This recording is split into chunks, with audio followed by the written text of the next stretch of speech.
Bonjour. Avez-vous des difficultés à concilier votre vie de famille et votre vie professionnelle? Est-ce que vous culpabilisez quand vous travaillez parce que vous ne vous occupez pas de votre famille? Est-ce que vous en avez marre de pas vous occuper de vous aussi? Ah, excusez-moi. Est-ce que vous y pensez déjà? Voilà, je m'appelle Christelle Rubidel.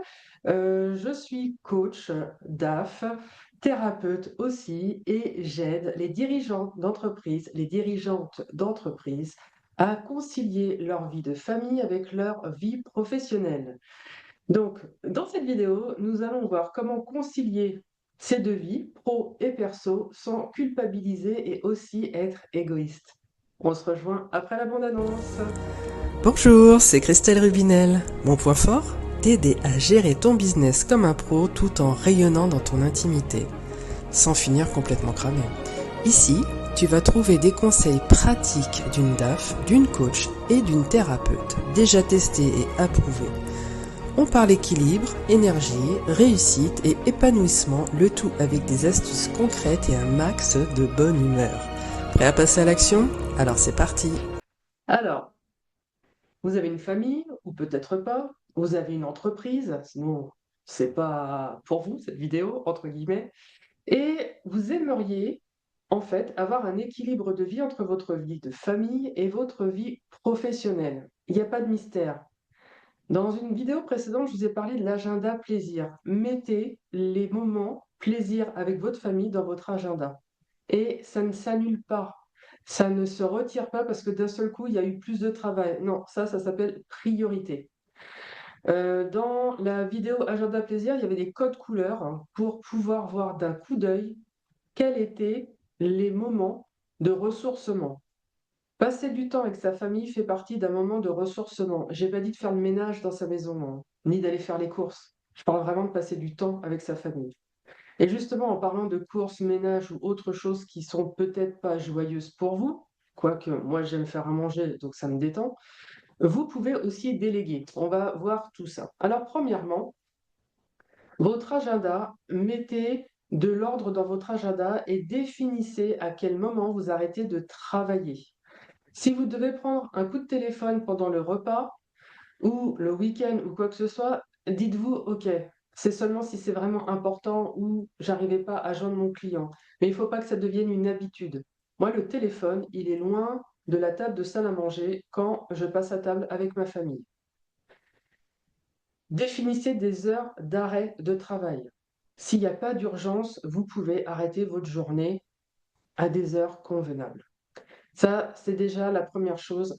Organisez votre agenda par rapport à vos heures de travail et vos heures avec votre famille, des heures aussi avec vous-même pour vos activités sportives ou même être un peu seul pour vous ressourcer.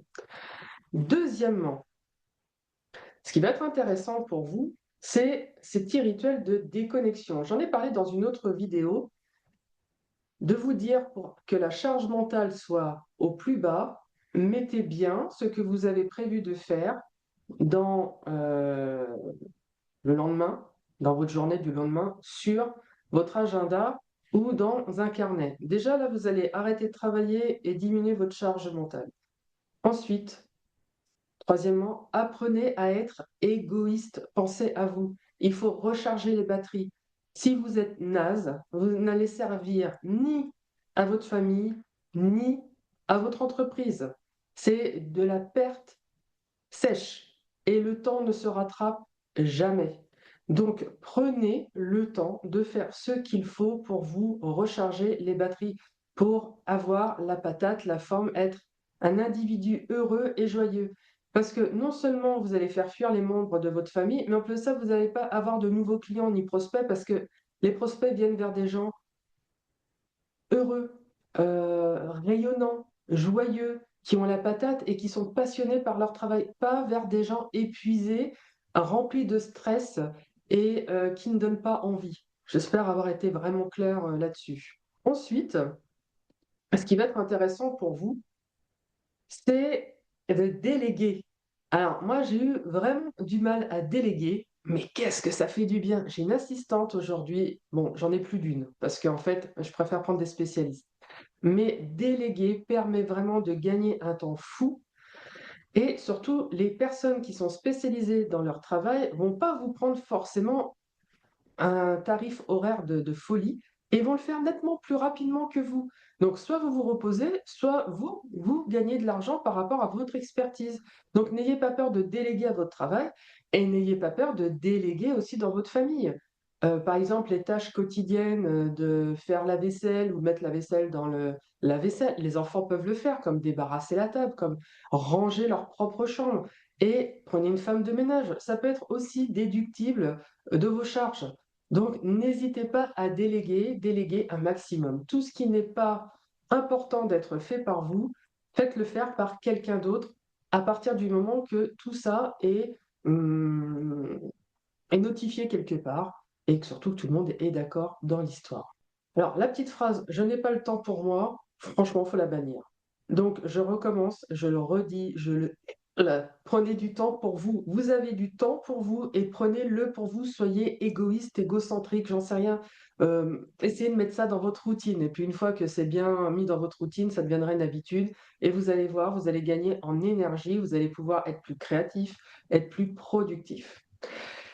Je vais vous demander des petites choses, parce qu'à chaque fois j'oublie dans mes vidéos.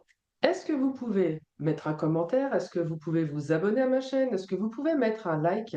Et surtout, demandez-moi ce que vous avez envie d'avoir en vidéo la prochaine fois. J'adore répondre à vos demandes. Et on m'a demandé justement de faire une vidéo sur la comparaison qui va arriver. Donc, n'hésitez pas. Ensuite, je refais un petit résumé pour la fin. Posez les limites entre votre travail et votre famille. Soyez égoïste, déléguez, pensez à vous et marquez tout dans votre agenda. Je vous dis à bientôt. Prenez le temps de regarder les autres vidéos. Tout est en accord pour que vous puissiez bien prendre les mesures qu'il faut pour avoir une santé, une énergie débordante, de la créativité et de vous éclater dans votre boulot avec votre famille. Je vous dis à bientôt.